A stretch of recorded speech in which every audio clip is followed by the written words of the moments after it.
Para mais uma edição nesta quinta-feira, 27 de novembro de 2025. Estamos mais uma vez, como eu digo aqui diariamente, chegando ao final do mês 11 de novembro, né? Estamos nos encaminhando para o 12, o dezembro, o final do ano. Chegando aí, estabeleceu-se já o espírito natalino, né? O Natal chegando, a esperança renovada, né? Expectativas melhores para um ano que chega, que bate a porta. Ano novo, 2026, janeiro. Pessoal aí já preparando suas festas, suas férias, seus trabalhos, quem pode. Enfim, é um momento de muita expectativa e de renovação de esperanças. Estamos aqui hoje com até uma decoração natalina, né? Estabelecendo aqui no programa Atividade também o espírito natalino.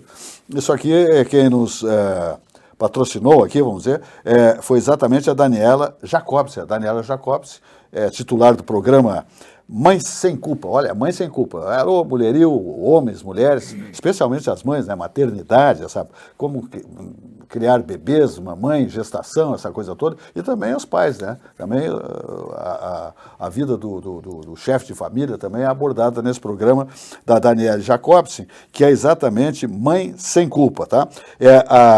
Aos sábados, às 10h30 da manhã, vai ao ar, todos os sábados aqui na RS Play TV, aos sábados às 10h30 da manhã e às quartas-feiras às 7h30 da manhã. Com a Daniela Jacobsi, é um programa extremamente importante, extremamente oportuno, porque trata exatamente dessa vida materna, né? Da evolução da criança, da criação da criança, da saúde, todo esse ambiente da maternidade, do pós-nascimento, da gravidez, etc. e tal, são os temas abordados nesse belo programa que é apresentado pela Daniela Jacobsi, o Mãe Sem Culpa. Tá ok. Vamos adiante dizendo que estamos aqui na RS Play TV, 524 da Claro Net, nosso programa diariamente, das 20 às 21 horas, sempre após o nosso programa, temos um comentário do exatamente Alexandre Garcia, tá bom? É um comentário imperdível desse Gaudério, comentarista reconhecido nacionalmente, mundialmente, o Alexandre Garcia, com os comentários muito bem abalizados, né, sustentados por suas crônicas, por suas avaliações do cenário, especialmente político. Tá bom? Muito bem, estamos aqui com o Jaime Eduardo Machado, Eduardo Dornelles, para fazer o nosso programa Atividade de hoje, 27 de novembro de 2025, nesta quinta-feira. Programa Atividade que se encaminha em janeiro para os seus 33 anos. É o mais longevo, certamente, programa independente da televisão do estado do Rio Grande do Sul. Muito bem, vamos passando pelo esporte, pelo Campeonato Brasileiro, Jaime Eduardo Machado. Nós temos amanhã com o co-irmão, porque aqui são todos gremistas, o co-irmão Esporte Clube Internacional, enfrentando lá no Rio de Janeiro o Vasco da Gama, que vem de 6 derrotas, ou seja, 6 partidas sem vencer. Então o Internacional tem uma missão complexa, porque está na tabela do brasileiro, não está bem, está ali rondando, né, essa área, essa zona chamada de rebaixamento. Eu acho até que, na minha modesta avaliação, o Internacional, se trouxer um empate amanhã do Rio de Janeiro, se trouxer uma vitória, esquece rebaixamento, acredito eu. Mas se perder, eu acho que fica um cenário bem opaco para o Esporte Clube Internacional. Jaime Eduardo Machado. Boa noite a todos, boa noite, doutor Eduardo. Boa noite, Zé Silva, muito obrigado pelo convite mais uma vez. Essa semana está cheia de futebol, né? Nós tivemos terça-feira o Grêmio com o Palmeiras, né? Um belo segundo tempo, um péssimo primeiro tempo. E amanhã, Vasco Internacional, os jogos se tornaram decisivos para o Internacional agora, o Grêmio nem tanto. E sábado, a final da Libertadores da América, em Lima, Flamengo e Palmeiras. Quer dizer, para quem gosta de futebol, é um prato cheio, né? Mas especificamente sobre aquele jogo do Grêmio, que eu quero falar um pouquinho, o Grêmio está com a nova diretoria, ainda não tomou posse, toma posse dia 8, e a diretoria anterior teve um espasmo, assim, de clarividência. Um espasmo, digamos assim, de clarividência ao trazer o William, né, e o Arthur, e foram eles que salvaram o Grêmio de não ter que disputar até a última rodada um lugar na Série A do ano que vem, porque o risco de cair para a Série B, acho que esse jogo do Palmeiras desapareceu em função da atuação desses dois jogadores.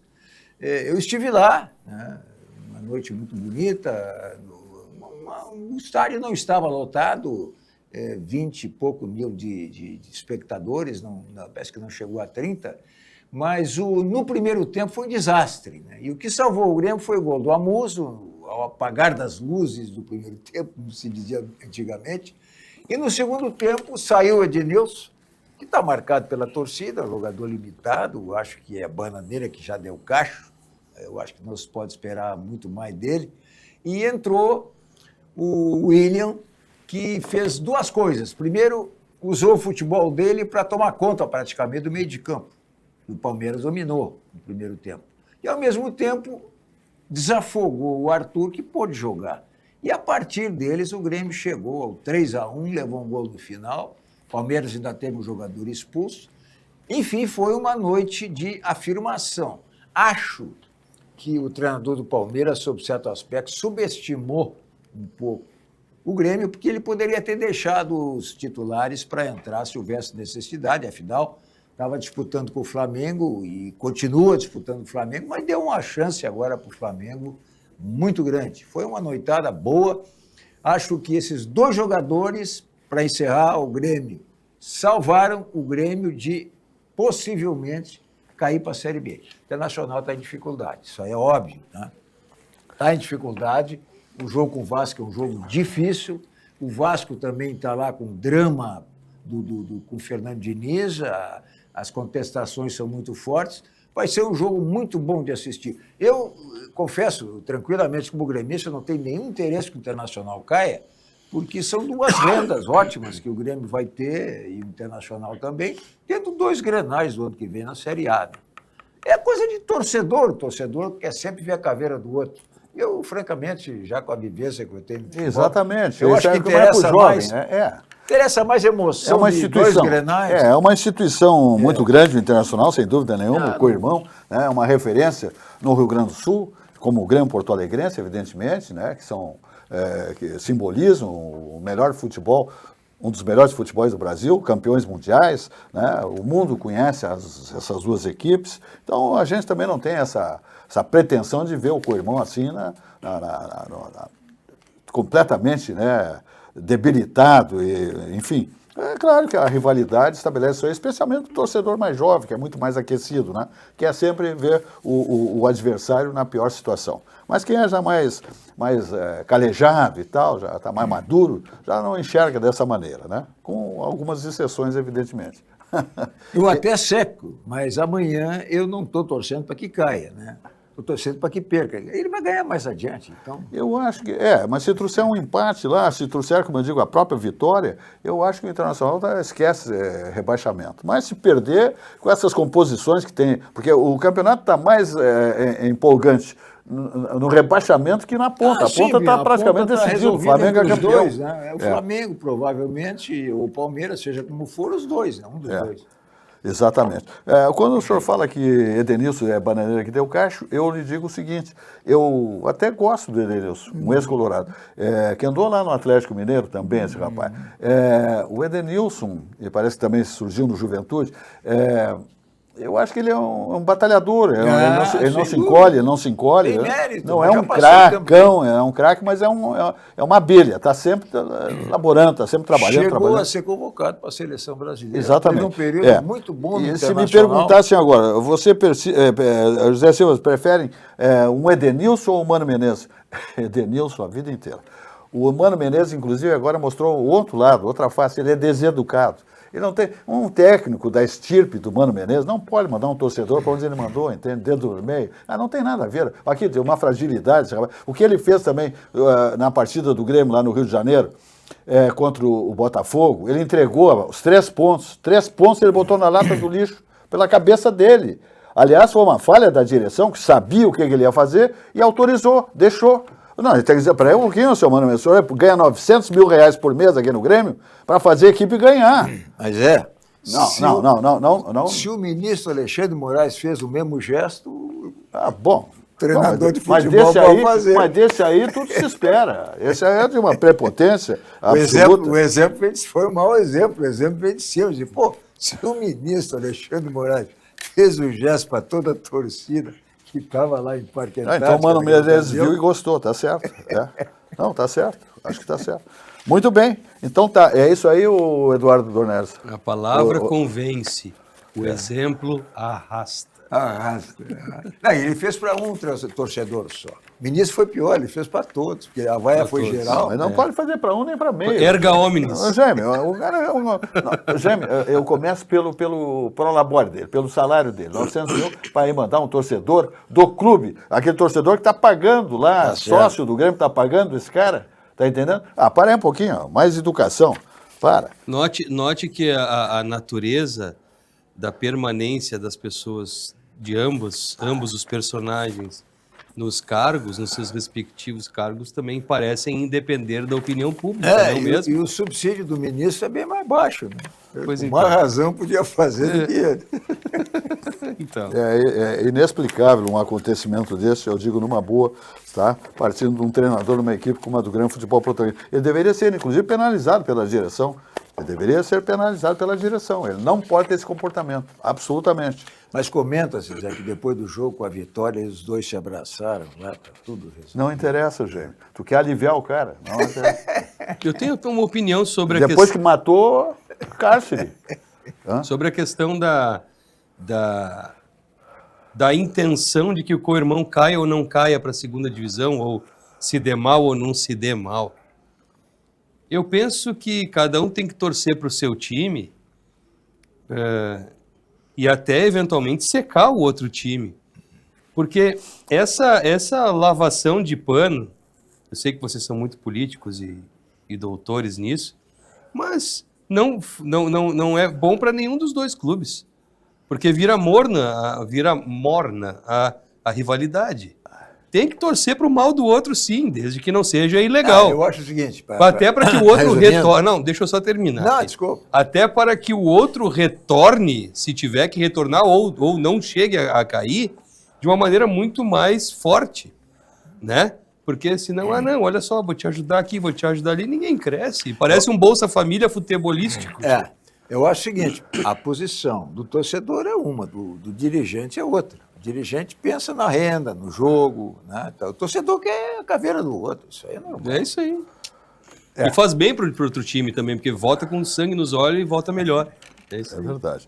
Aqui, ainda mais uma referência aqui, a colega aqui da nossa televisão, a Daniele Jacobsen, esses arranjos, esse pinheiro lindo, maravilhoso, foi ela que cedeu aqui para o nosso programa Atividade para ilustrar dentro desse espírito natalino, tá? Essas decorações aqui são todas cedidas por ela, muito querida, muito gentil, a Daniele Jacobsen, titular do programa Mãe Sem Culpa. E quem produziu e cedeu aqui para a emissora foi o Mundo Mix e o Mário Atacarejo. Mundo Mix e Mário Atacarejo que produziram esse pinheiro e outras decorações, ursinhos que nós temos, tudo que envolve a decoração natalina, tá bom? Então, muito obrigado pelas gentilezas. Muito bem, vamos adiante falando do Banrisul. E está na hora de atualizar tua rotina. O aplicativo Banrisul chegou com tudo, moderno, fácil de usar e com tua vida financeira num só lugar. Agora ficou simples cuidar do teu dinheiro sem complicação e na palma da tua mão. Abre a conta direto pelo celular, acompanha saldo, faz transferências, paga contas e muito mais. Tudo com praticidade, segurança e agilidade, o Banrisul pensou em cada detalhe para facilitar a tua vida, seja no dia a dia ou nos momentos mais importantes. E o melhor, está intuitivo, rápido e com visual novo. Baixa agora e confere como ficou, porque moderno mesmo é facilitar a vida e o Banrisul está contigo nessa evolução. É tecnologia com propósito, feita para quem quer mais tempo e mais controle e tranquilidade. Baixa o aplicativo e abre a tua conta. Banrisul, o banco que atualiza contigo. Olha a mensagem. Rico baixou, brilhou, Rico baixou, bombou, Rico baixou, facilitou. O app atualizou, o banho arrasou, Rico baixou, facilitou. O app Banrisul tá mais moderno e mais fácil de usar. E tu pode acompanhar a tua vida financeira num só lugar. Baixa o app Banrisul e abre tua conta. Rico baixou, facilitou. Banrisul. Muito bem, tá aí, tá bom demais. TAP Transportes Aéreos Portugueses tá aí, né? Direto do Aeroporto Salgado Filho, até Lisboa, Portugal, evidentemente, Europa, num voo de 11 horas, direto, não tem escalas, tudo de bom. os encantos e a gastronomia das terras portuguesas nos voos da TAP, tá bom? De Porto Alegre a Lisboa, em menos de 11 horas de voo, saindo do Salgado Filho com aeronaves de altíssima geração, tarifas civilizadas e aquele atendimento luso a bordo de qualidade que só a TAP Linhas Aéreas possui. Todas as bandeiras de cartão de crédito são muito bem-vindas, parcelamentos de pai para filho, né, nos seus bilhetes aéreos, e esse voo maravilhoso, direto de Porto Alegre à Europa, Lisboa, de lá você seguindo, se não ficar em Portugal, Lisboa, para qualquer destino do planeta pela própria TAP Transportes Aéreos. Ok? Olina Essência de Vida, está chegando a hora que a Olina se valoriza uma barbaridade, tá bom? É um auxiliar digestivo indicado em caso de má digestão causada por excessos alimentares, porque agora nós vamos para os excessos. Nós estamos chegando aí nas festas, né? Festas dos ambientes, escritórios, amigos, tá, no bar, no restaurante, nas famílias.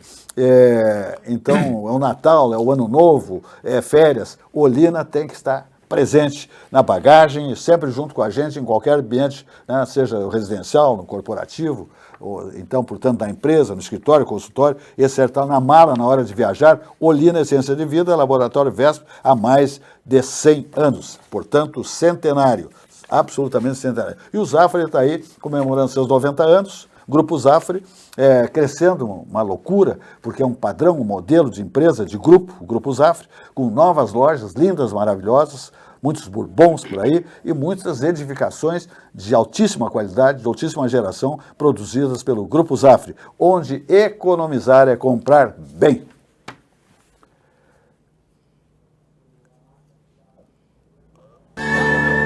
Todo mundo tem um jeito de fazer churrasco. Tem quem salga antes e quem salga depois.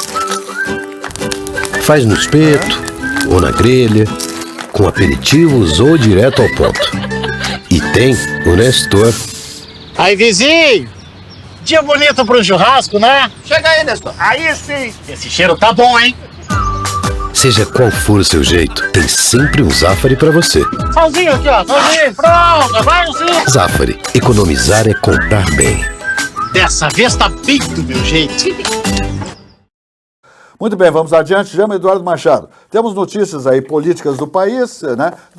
Eu vejo nas redes sociais está acontecendo uma cobrança singular, incrível, extraordinária em relação às Forças Armadas. Né? As três armas, né? Exército, Marinha e Aeronáutica. Que não há um manifesto, não há. Eu acho que eu, particularmente, como cidadão brasileiro, acho que as Forças Armadas deveriam se manifestar, dizer alguma coisa para o povo, para a nação, porque eles são a última cidadela, o último escudo, ou o primeiro escudo, ou o último escudo do cidadã brasileiro, de todos nós, patriotas, e ele eu acho que deve uma explicação do que está acontecendo na nação, porque o país está entregue ao Judiciário, especialmente ao Supremo Tribunal Federal, e dentro do Supremo Tribunal Federal, depois do Fachin, o ministro Fachin, liquidar com todas as condenações do Luiz Inácio Lula da Silva, né, dizendo que não podia ser em Curitiba. Ora, que tolice, por favor, estou aqui com o subprocurador da República, Jaime Eduardo Machado, que não foi... tudo bem, que não foi em Brasília, que não foi... para aí um pouquinho. A Gatunage estava lá, devolveram loucuras de milhões de dólares da corrupção, tá, sistêmica no Brasil. Tá? E aí apagam tudo numa caneta. E hoje o Supremo Tribunal Federal é comandado por um ministro que chama-se Alexandre Moraes. Tudo que ele determina, tudo cai nessa mesa e ele faz, decreta, assina, ele é a vítima, ele é o condenado, ele se autodefende, ele faz de tudo e por isso fica. E não está certo porque os grandes juristas do país dizem que está tudo errado. Temos escalas, né, administrativas dentro do judiciário, né, dentro do regime jurídico, que tem que ser contempladas. E isso não está acontecendo. Vai direto para o Supremo e lá se resolve em 24 horas. E é só um lado que é condenado. Esse que esfacou, não estou defendendo aqui o Bolsonaro, tá bom?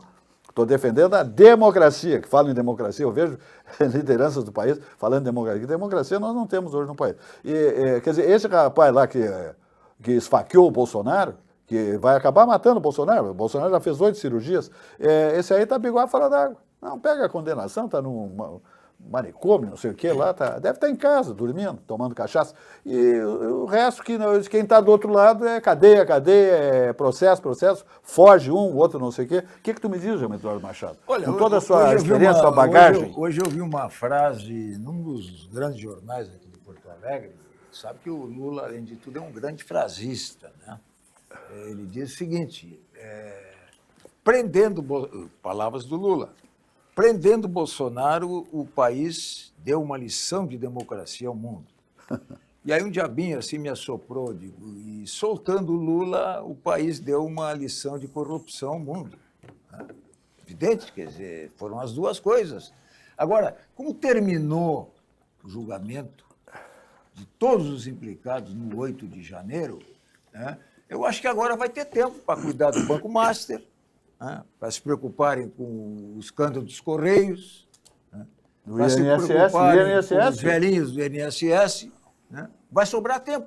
E a pressa que houve para terminar esse processo é extraordinária. Eu nunca vi a justiça ser tão rápida. Tão célere. Tão ágil, tão célere. Né? Veja o seguinte, terminaria, no condicional, na sexta-feira o prazo para embargos infringentes. Por que embargos infringentes? Porque houve um voto vencido. Foi o do Fux na turma. O resultado foi 4-1, não foi 5-0. E a lei diz que embargos infringentes cabem quando há voto vencido. Mas agora surgiu nessa semana uma jurisprudência no sentido de que é preciso haver 2 votos. Claro que não podia ser 3, porque aí o resultado era inverso. Então teria que ter 2 votos. Então, todo o movimento do Supremo se faz em função da necessidade de condenar aqueles que supostamente teriam participado de um golpe no dia 8 de maio. Eu não vou falar nem sobre a acumulação das penas, que é um absurdo, a acumulação dos crimes com um ato só. Isso aí se chama consunção, tem que subsumir uma conduta exclusivamente num tipo penal. Não, somaram tudo e deu os 27.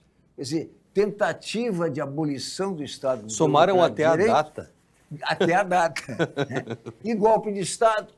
É a mesma coisa, quer dizer, se houve uma tentativa, não houve golpe de Estado, se houve golpe de Estado, não houve tentativa. Né? Dano ao patrimônio, né? A mesma coisa, deterioração do patrimônio e dano ao patrimônio, é a mesma coisa, mas não, somaram as penas. Então, em função disso, a previsão que se tem é que o Bolsonaro vai sair de lá com 100 e poucos anos de vida, né? Ele só vai ter direito a liberdade provisória, a progressão da pena, com a liberdade... 6 anos, 7 meses e um dia. 6 anos, 7 meses e um dia, porque era 15% da pena cumprimento, agora é 25%, 27%, mais ou menos isso, e ele vai ter que ficar esses 7 anos lá. Não sei se pelo estado de saúde ele resiste, não resiste, mas de qualquer maneira, eu lembro... Né, aí nós teríamos a pena de morte, né? Quem tocou o dedo na ferida foi a ministra Eliana Calmon, com aquela entrevista em que ela revelou o porquê daquela ânsia de tirar o Lula da cadeia. O Bolsonaro, como falastrão que é, e sempre disse um monte de bobagem, inclusive contra ele, deixou escapar que queria transformar o Supremo numa corte constitucional, a exemplo do que existe na Alemanha. Uma corte constitucional significa um órgão supremo que não é do judiciário e que se ocupa exclusivamente de temas constitucionais. Não faz parte do judiciário. A Alemanha é assim. Ele teria deixado... Eu não vi, mas ela disse, deve ter conhecimento, foi ministra do STJ, não ia mentir. Diz que houve essa entrevista ou essa afirmação, não sei em que ambiente do Bolsonaro, de que iria criar uma corte constitucional, que, aliás, era um sonho do José Dirceu, numa outra entrevista que eu vi, no tempo que o PT não estava no governo. Sim. Essa corte constitucional tiraria totalmente a força política possível de um Supremo fazendo parte do Poder Judiciário, porque não haveria recurso para essa corte julgaria exclusivamente questões constitucionais. E aí, segundo ela, acendeu a luz vermelha. Nós não podemos deixar que isso aconteça e vamos procurar quem é capaz de representar uma oposição na eleição ao Bolsonaro com a possibilidade de ganhar. E chegaram nele. Ah, não, mas ele está preso. Então não deu jeito, deram jeito. Qual foi o jeito? Foi a competência do tribunal, né? Foi a coação que teriam sofrido, foi o conluio entre o Ministério Público e o juiz Moro, quer dizer, conluio. Eu, como Ministério Público, cansei de conversar com o juiz. Se gravasse, olha, está fazendo conluio com o juiz. Isso é normal. Qualquer advogado, qualquer Ministério Público, conversa com o juiz sobre assuntos do processo. Então, a Eliana Calmon matou a charada, porque sempre me causou espécie essa coisa, porque aquele esforço hercúleo de desmoralizar toda uma operação cujo objetivo era exatamente combater a corrupção, correndo o risco de ser criticado por ter 3 instâncias que foram anuladas e por pretexto vil. Quer dizer, a incompetência e razão do local ela é relativa, ela não é absoluta. Já tinha passado o prazo para levantar a questão da competência em razão do lugar. Não é Curitiba, é Brasília. Não, o Ministério Público conversou com o juiz, então é conluio, então anula tudo. A anulação foi por causa disso, exclusivamente por causa disso. Então, quando eu vi essa frase hoje do Lula, eu fiquei convencido de que nós estamos vivendo assim numa situação em que o executivo tem que exercer a repressão através do judiciário. E o Congresso reage, mas como a maioria deles tem o rabo preso no judiciário, especificamente no Supremo Tribunal Federal, a situação a que chegamos é essa. E os que não têm o rabo preso por questões verdadeiras, há a invenção de questões para tornar o rabo de outros presos, os que não têm, né? Então, o Supremo e as instituições, em conluio, aí sim, em conluio com essa ideia, instituem situações, inquéritos contra essas pessoas que nada fizeram e não têm o rabo preso, para que tenham o rabo preso e não se sintam suficientemente fortes para irem adiante contra o próprio Supremo, né? Como disse o Alexandre Moraes, a internet deu voz aos imbecis. É. Então eles falam como se fossem 200 milhões de imbecis. E nós temos que acreditar. Mas isso aí essa charada foi matada pelo Eric Arthur Blair, nascido em 25 de junho de 1903, falecido em 21 de janeiro de 1950. Mais conhecido pelo pseudônimo de George Orwell. Uhum. E ele disse a seguinte frase: a primeira vítima da tirania é a verdade. Uhum. Então não importa a verdade. O processo já estava decidido antes de começar. O processo em si era só uma pedra no sapato da conclusão que eles já tinham. Piero Calamandrei, no livro Eles, os Juízes, já falava sobre isso. Quando o juiz já tem a sentença na cabeça e apenas tem que desenvolver um processo para concluir aquilo que ele já tinha concluído no início. Muito bem.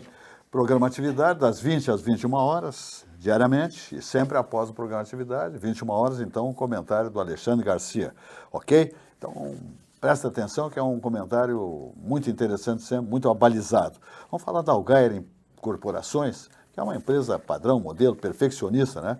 Olha aqui, ó. Novo empreendimento da Algair Incorporações, o Vila Portal, um condomínio exclusivo na Vila Conceição, ali na Tristeza, né? Um casarão, sede, lindo, maravilhoso, né? Então, olha aqui, tudo de bom. No coração da Zona Sul, são 18 casas com um projeto arquitetônico ímpar, singular, de uma modernidade absoluta. 18 casas, corra, as casas estão com preços absolutamente convidativos. Assista aí a mensagem da Algair Incorporações.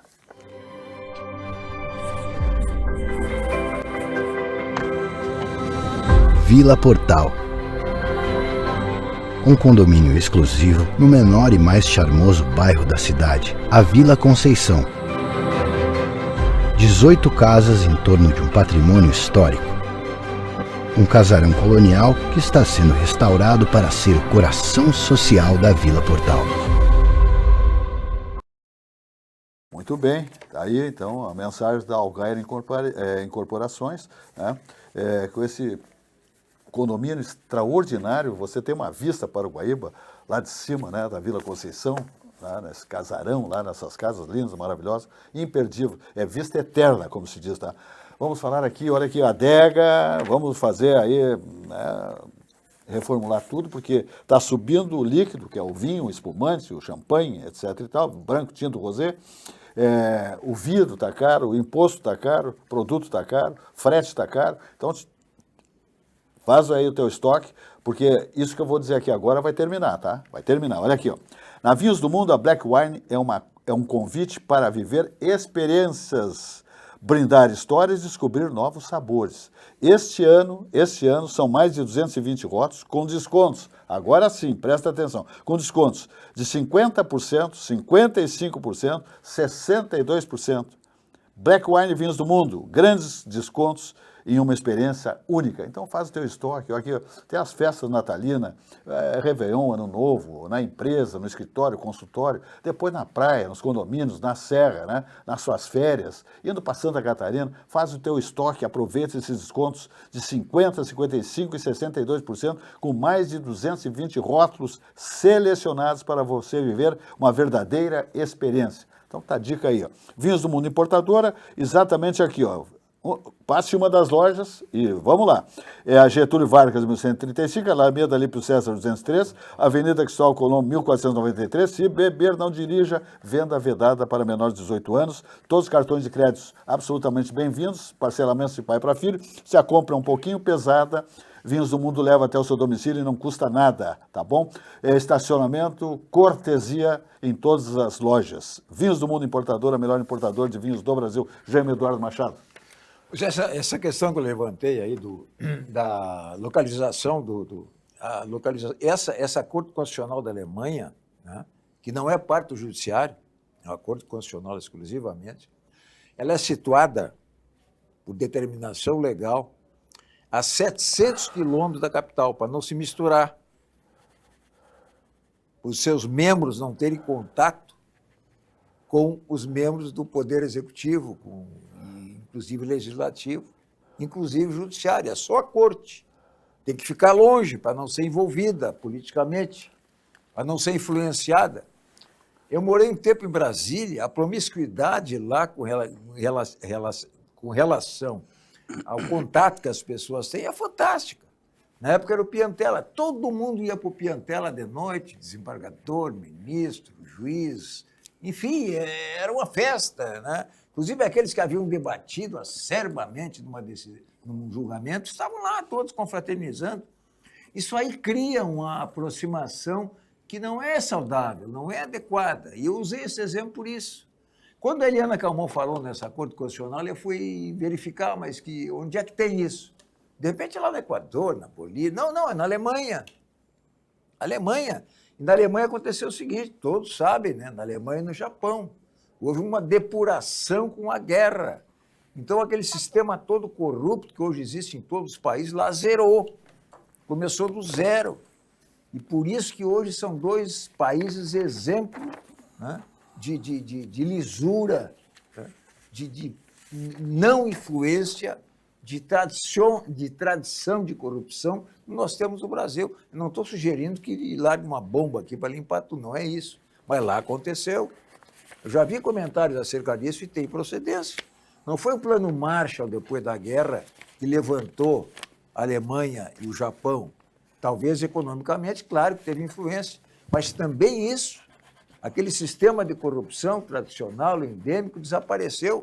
E um dos exemplos práticos é esse distanciamento de uma Corte Constitucional em relação aos membros dos outros poderes, né? Do legislativo, do próprio judiciário. E lá em Brasília é uma promiscuidade absoluta, né? Absoluta. Isso aí é nocivo, isso é prejudicial, ninguém duvida disso. Eu acho que isso aí é um grande problema. É uma confraternização permanente. Todos se discutem e as coisas até são acertadas nesses encontros. Isso aí é uma confraria. É uma confraria, né? E se isso aí não tivesse efeito prático, se não tivesse nenhuma influência, tudo bem. Agora, a verdade é que tem, a gente sabe que tem, né? E aqueles escritórios fantásticos lá, quem é que é advogado do Banco Master, nesse caso? A família do Alexandre de Moraes. O filho, a mulher, 2 filhos e a mulher Aí esse não entra na pauta. são advogados. Aí não entra na pauta o Banco Master. É. Não, digo, está na hora, em vista de ter resolvido agora o problema, está preso o Bolsonaro, estão presos generais, assunto resolvido, anteciparam o trânsito em julgado, não se espera mais que decorra o prazo. Ele declarou e declarou claramente, olha, qualquer recurso que houver agora, disse o Alexandre de Moraes, será protelatório. Isso aí saiu da cabeça dele, sem conhecer o recurso.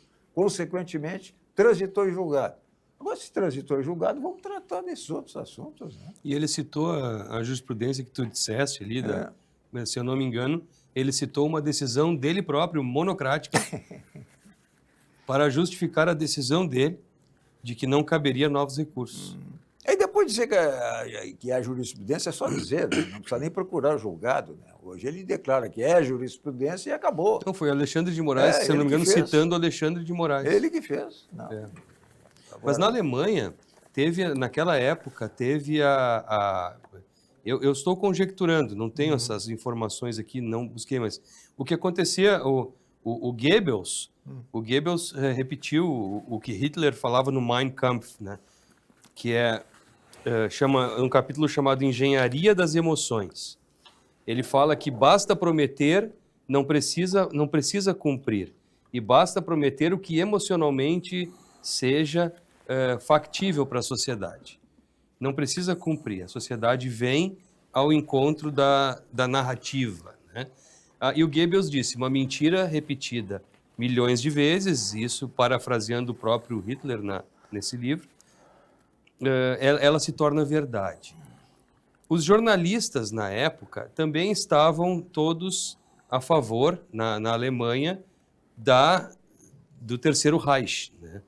E estavam alardeando por panfletos naquela época e por jornais escritos que precisava realmente ser combatido um inimigo. Qual é o inimigo daquela vez? Os judeus. Não que hoje não seja diferente, também estão combatendo judeus pelo mundo, mas naquela época os judeus. E as leis eram todas criadas para trazer cada vez mais poder para o poder executivo do Terceiro Reich, né? E também o judiciário, as decisões judiciais eram todas tendenciosas. Eu acredito que por isso, e essa é uma crença minha agora com base do que nós estamos falando, por isso eles fizeram essa ruptura no judiciário e disseram, vamos ficar longe, nesses 700 quilômetros que você falou, vamos ficar longe, porque não deu certo lá por 30 e poucos. Não deu certo e não é daquele jeito que vai ser. E o resto do mundo copiou, pelo que eu entendi, ou pelo meu Brasil, Venezuela também, né? E Bolívia, copiaram o que era a Alemanha dos anos 30. E a tendência é que se chegue a uma conclusão, daqui a 10, 15 anos, 20 anos, de que não deu certo. Porque lá não deu certo, em outros lugares não deu certo, e eles só conseguiram dar certo com a ruptura. Pelo que você está dizendo. Então, realmente, o caminho que nós estamos trilhando aqui é um caminho já conhecido, historicamente conhecido, e as pessoas só sabem o final da história. Não sabem o processo que levou até os campos de concentração, as coisas lá.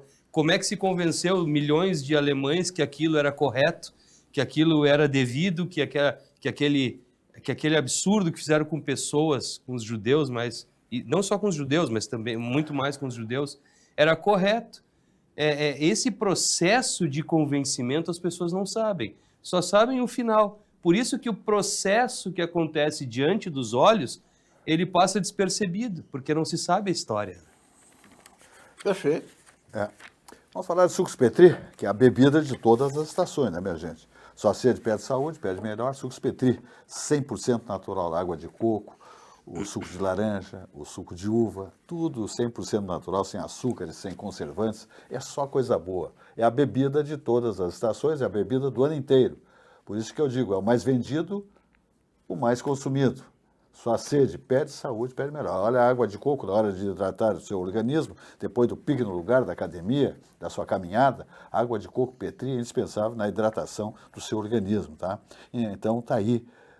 Pede sucos Petri, que é a bebida de todas as estações, porque a sua sede pede saúde. E pedindo sempre o melhor, que é Sucos Petri, a bebida de todas as estações. Muito bem, daqui nós vamos até o Di Paolo, tá? O Di Paolo, comandado pelo Paulo Jeremia, que é um grupo, é uma galeteria, que é um grupo de galetos, né?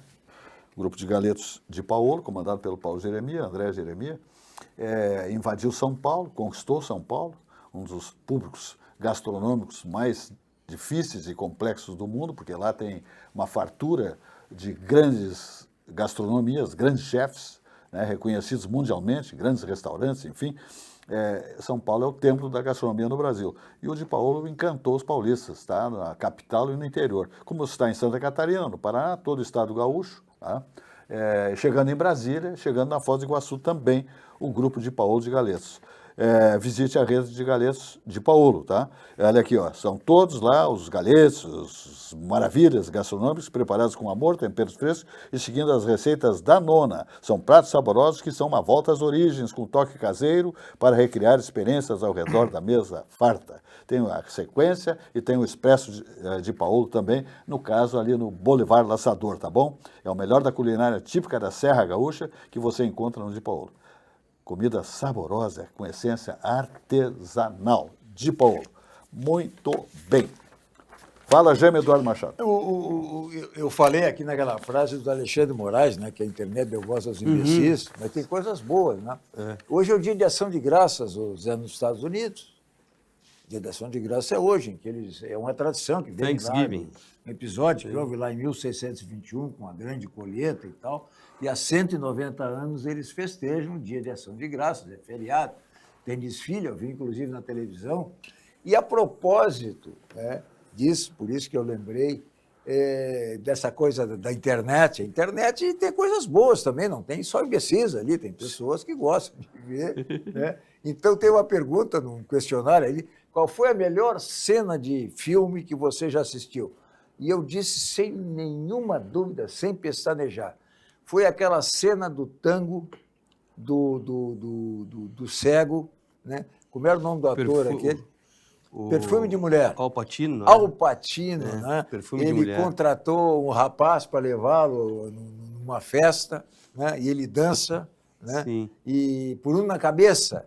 Aquela cena ali é fantástica. Então, hoje, lendo que é o Dia da Ação de Graça, a primeira coisa que eu lembrei foi daquele filme, né? E é uma data interessante, porque parece que é nos Estados Unidos e no Canadá só que tem.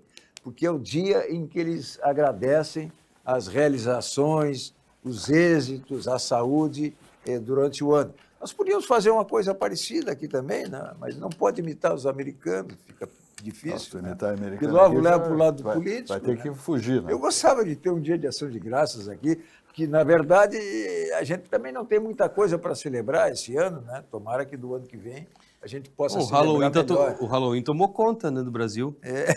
E há poucos anos atrás não existia essa... Exatamente. Pois é. Agora Por que já é o uma Thanksgiving moda, não pode já também? é uma data comemorada no Brasil. Muitas decorações, escolas, ambientes, empresas, lojas. Aquela música, a influência do jazz, né? A influência do Tio Sam. Tem coisas boas também. Eu soube, eu não sei se é verdade aqui, se alguém puder ajudar, eu não pesquisei, mas eu soube agora conversando com um amigo, foi ontem até que ele falou, por que o inglês se tornou a língua mundial dos anos 40 e poucos em diante, porque antes era o francês, né, que o pessoal estudava. No século passado, no início do século passado, era o francês. Depois dos anos 40, ele disse que foi por causa da Winchester, da arma aquela, que foi mundialmente conhecida, e o manual de instruções da Winchester só vinha em inglês. E aí as pessoas tinham que se comunicar em inglês. A gramática é bem mais fácil do que qualquer outra. O inglês americano. As neolatinas são muito O inglês difíceis. atual, sim. O arcaico, não. Não tem acentuação, não tem plural. É bem mais fácil. O inglês moderno que a gente conhece, sim, é mais simples, né? O arcaico, não. Ele é muito mais rebuscado. E outra língua que talvez vocês não saibam, né? Isso aí, em jovem até me ofereceram o curso de Esperanto. Esperanto. Fazendo curso Esperanto. Lembra do Esperanto? Imagina o cara na torre de controle, pedindo Mayday, a coisa mais fácil, né? Falando em Esperanto. O avião já caiu, pô. É uma língua cheia de botão. Esperando o avião caiu. Esperando. Acabou a gasolina. Mas o inglês é bem mais simples. Né? Bem mais simples. Agora, não sei não se com essa coisa agora desse grupo do Lula, como é que chama essa coisa do... Foro de São Paulo? Não, esses 5 aí, os países, o BRICS, Ah. querem mudar a moeda, quem sabe botam a língua do BRICS também. Não, vai ser o da China, BRICS. com certeza vai ser o da China. Né? Muito bem, falando do Sicredi, lá tem quem cuida do teu dinheiro também. E olha aqui, o fim do ano agora tem depósito na sua conta aí, né? Os dividendos aí, né? O Sicredi, você é um sócio, está sabendo disso, né? Na Sicredi Origens Investir é mais do que aplicar. É crescer com segurança, propósito e orientação personalizada. Aqui você encontra opções de renda fixa, previdência, fundos e renda variável, com atendimento próximo e especializado. Invista com quem entende seus objetivos e caminha junto com você em cada conquista. Na Sicredi Origens, você sempre tem com quem contar. Essa é a vantagem da Sicredi, né, minha gente? Sicredi Origens, onde investir é mais do que aplicar. Porque lá você tem esse atendimento próximo, especializado, né? Invista com quem entende de seus objetivos e caminha junto com você em cada conquista. Quer dizer, você está numa parceria ali, fazendo seus investimentos, onde é que está melhor, onde é que não está, como é que tem que agir, como é que você tem que fazer a manutenção da rentabilidade. Assim funciona Sicredi Origens. Olha a mensagem. Investir com Sicredi é ter planejamento financeiro para a vida inteira. É ter um portfólio de produtos com diversas oportunidades para cada momento. É ter a segurança que precisa para ver seus investimentos evoluírem com você. É ter sempre um especialista próximo que entende cada um dos seus objetivos. Investir com Sicredi ao longo da vida é ter com quem contar. Muito bem. Eduardo Dornelles. Pois é, eu tava observando que com a prisão do Bolsonaro, né, aparentemente acabou a utilidade do Lula para o sistema.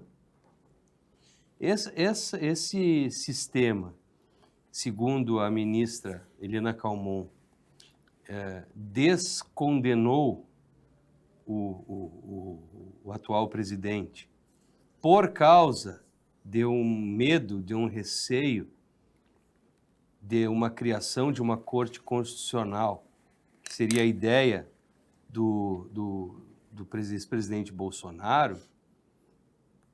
Eles precisavam de um personagem, eu vou repetir o que o Jaime falou, precisavam de um personagem capaz de enfrentar o Bolsonaro nas urnas.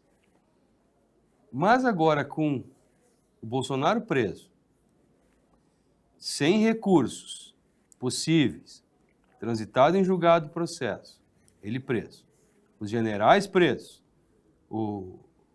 todos os personagens, todos os réus do processo da trama golpista presos, encarcerados, qual seria a necessidade, então, do Lula para o sistema que o utilizou para combater essas pessoas que hoje estão fora do palco? Eu imagino, e aí é uma imaginação minha, que nos próximos passos, nos próximos meses, nós possivelmente teremos algum tipo de novidade aí em relação ao personagem Lula. Porque ele não parece ser mais interessante para os interesses do sistema que o tirou da prisão, que o descondenou. Ele é uma peça agora sem função. E falando do jeito que ele está falando pelo mundo, dando com a língua nos dentes, falando que hoje, se eu não me engano, hoje ou ontem, ele comentou e tem vídeos dizendo que é um absurdo no país, as pessoas precisam entender, isso aspas para ele, precisam entender que poucas pessoas com muito dinheiro significa miséria, que o ideal são muitas pessoas com pouco dinheiro. E se o pobre continuar comprando e consumindo, o rico ficará ainda mais rico. Esse tipo de, fecha aspas, esse tipo de frase, esse tipo de pensamento não parece não parece ir ao encontro do que pensa o sistema que o tirou da cadeia. Então, além de não ter a função que ele tinha antes, que foi um tiro no pé para o Lula e para o PT ter sido condenado e preso o Bolsonaro, porque eliminou-se o inimigo. Os judeus eram inimigos dos nazistas, eles mantiveram essa narrativa. O socialismo, esse pensamento mais progressista, eles precisam ter um inimigo. O inimigo não existe mais. O inimigo se foi. Qual inimigo agora o sistema progressista vai inventar para continuar com a sua narrativa? Então, nesse pensamento, o Lula perdeu a sua função. Aí, gente. O próximo é o Eduardo Bolsonaro, né? O Bolsonaro, que agora foi aceita a denúncia que o Ministério Público fez contra o Eduardo Bolsonaro, que ele nos Estados Unidos praticou coação, né? Mas ele nunca vai ser preso. Coação, não, é claro que não vai, porque não veio para cá, ele não é bobo. Agora, não foi citado, né? A citação se faz por carta rogatória, ele foi citado por edital, todo mundo sabia onde ele estava, então não pode citar por edital. Quer dizer, eu fiz concurso para procurador há 40 anos atrás, se eu fizesse de novo eu seria rigorosamente reprovado, porque tudo que eu disse naquela ocasião não tem valor nenhum. E a lei é a mesma. Né? Não mudou a lei. Não, é evidente que não mudou, a lei é a mesma. Né? Então, no caso do Eduardo Bolsonaro, o crime que se lhe atribui, que se lhe imputa, Mas é ele de não coação, tem esse poder, olha que... sendo bem lesado a administração pública. Para que haja coação, é preciso que a autoridade tenha sofrido uma pressão psicológica, algo que altere o seu psiquismo, do tipo telefonar para a casa do juiz e dizer, olha, se você julgar contra o fulano de tal, nós vamos raptar o seu filho, né? Ou para o delegado, se houver prisão, vai acontecer tal coisa. Isso é coação. Agora, estar nos Estados Unidos e dizer que estão cometendo injustiça contra o pai, isso não é coação. Agora, o que muito me admira é que isso tenha partido do procurador-geral, porque ele está fazendo claramente a vontade do Alexandre de Moraes, não é nem dos outros ministros. Eles não teriam cara para aceitar esse tipo de processo, em que, evidentemente, não se verifica a ocorrência de crime algum.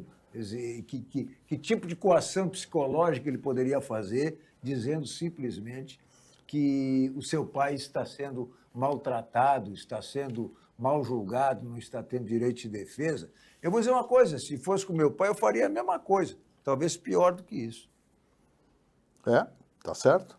É isso aí mesmo. Não, outra coisa, esse rapaz não tem esse poder que o Supremo está dando a ele, mas é que como há um interesse, evidentemente, ele está mandando no Trump.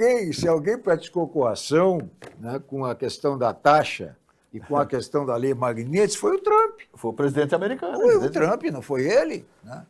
Agora, eu não vou imaginar que ele chegue lá na Casa Branca, bata na porta, ele anuncia, bota 50%. sou filho do Bolsonaro e tal, estão fazendo tal coisa lá no Brasil, eu estou, mas tá, vou botar a taxa em cima, eu vou isso, vou aquilo. Não, é uma coisa tão absurda, né, que a gente sente até constrangimento em ter que debater esse tipo de coisa aqui. Eu, francamente, não me dá prazer nenhum, mas é uma constatação que eu faço e tenho que externar isso de alguma maneira. Eu sei que o seu Barroso deitou o cabelo. Eu acho que ele esperou que fosse cair fora da incidência da lei, mas não vai. Exatamente. E é para sempre, pelo jeito. E ele tem interesses grandes lá nos Estados Unidos. Né? Esse aí foi o mais castigado deles, mas ele é peão do cavalo. Mas eu acho que a pé mesmo ele vai levar chumbo. Agora, o Alexandre de Moraes, por exemplo, e sua família, que está muito rica, ele, a rigor, não precisa dos Estados Unidos, vamos dizer assim. Se é vedada a sua presença no território americano, tem N destinos no planeta, maravilhosos, suntuosos, para ele queimar o que ele já ganhou, sem passar pelos Estados Unidos. Não, então, mas não é essa a questão, é que a lei Magnitsky, ela destrói a vida financeira da pessoa, porque os Estados Unidos têm um sistema bancário mundial. Eles pela potência que são, eles têm um sistema bancário. Todos os cartões, praticamente todos os cartões de crédito são vinculados ao sistema americano, que eu não me lembro o nome agora. Tem um nome esse sistema. Então, Ele fica enredado nisso aí. qualquer Fica banco, amarrado. ou a imensa maioria dos bancos que estão no mundo são ligados a esse SWIFT. SWIFT. Então a pessoa fica como se ela não existisse financeiramente. Qualquer banco que aceite ele como cliente, qualquer pessoa sancionada pela Magnitsky, que seja aceita como cliente por um banco que quer ser ligado ao sistema SWIFT, essa instituição bancária, ou qualquer instituição ligada a esse sistema, vai ser sancionado também.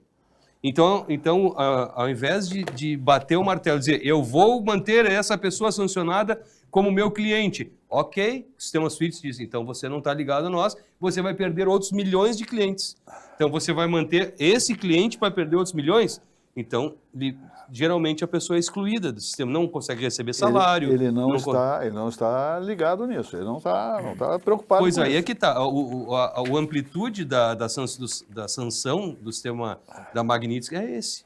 Mas o Alexandre de Moraes, por enquanto, não se preocupou com isso, pelo menos pelos atos, pelo seu comportamento, ele tem algum caminho melhor. Sim, mas o escritório dele está funcionando uma mila aqui. A esposa, né? Essa coisa aqui, por exemplo. Mas daqui a pouco vai ser sancionado também. Vai ser feita agora a sabatina do Messias. Messias, né? Do Jorge Que não é o Messias Bolsonaro. Messias, o estafeta da presidente Dilma, vai a ministro supremo.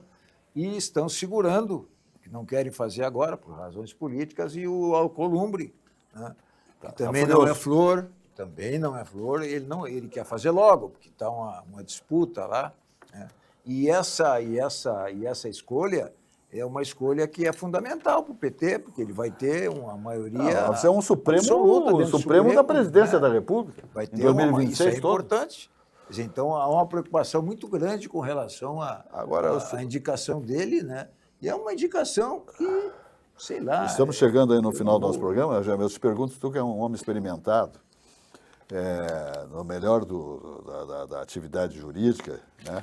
Como é que a gente diz? Bondade sua. Não, quando é que tem que ter saber jurídico.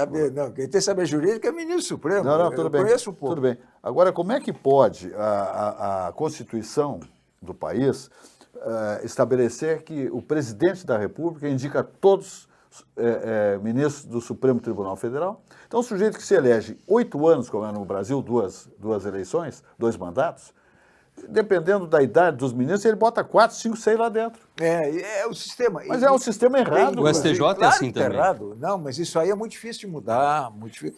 Com relação ao Procurador-Geral da República, também é o mesmo sistema. Também. Nos Estados Unidos, foi bom você tocar nesse assunto, nos Estados Unidos também é assim. Temos 1 minuto. Só que lá nos Estados Unidos, a sabatina é muito direta, muito incisiva, objetiva. Não perguntam coisas do tipo, o que você acha do aborto, o que você acha da reforma agrária. Não tem abobrinha, não tem abobrinha. Quer saber se tem escritório, se a família vai continuar com o escritório, e aí o Alexandre de Moraes já não passaria. Quer saber se usou droga, quer saber se padece de alcoolismo. São coisas diretas que têm relação com a personalidade, não com a posição política. Isso aí não interessa. Ideologia. Todo mundo tem posição política. Ideológica. Sim, sem dúvida. Todo mundo tem. Então, são coisas diretas. Então, em resumo, lá o poder fiscalizador que cabe ao Congresso Nacional, em qualquer país que tenha esse sistema de 3 poderes, né, que deve ser harmônicos e independentes entre si, lá funciona o poder fiscalizador que é o Congresso. Aqui não funciona. Aqui é para inglês Você me ver. perguntou faz uma semana, e quando é que houve isso? 1891. Não sei se vai ver agora, acho muito difícil. Então tá. Nosso programa está chegando ao seu final, escoando seu tempo. Eduardo Ornelas, obrigado pela presença. Muito obrigado. Eduardo Machado, grandes comentaristas do programa Atividade, de longa data. Né? Comentários abalizados, pessoas que sabem tudo dos temas que estão devidamente sendo tratados na nossa bancada, como é o caso de Jaime Eduardo Machado e Eduardo Ornelas. Minha gente, o programa se despede e, como acontece todos os dias, estamos aí com 33 anos de programa a partir de janeiro, nós vamos nos despedindo e o próximo programa está chegando aí. Uma boa noite e até lá.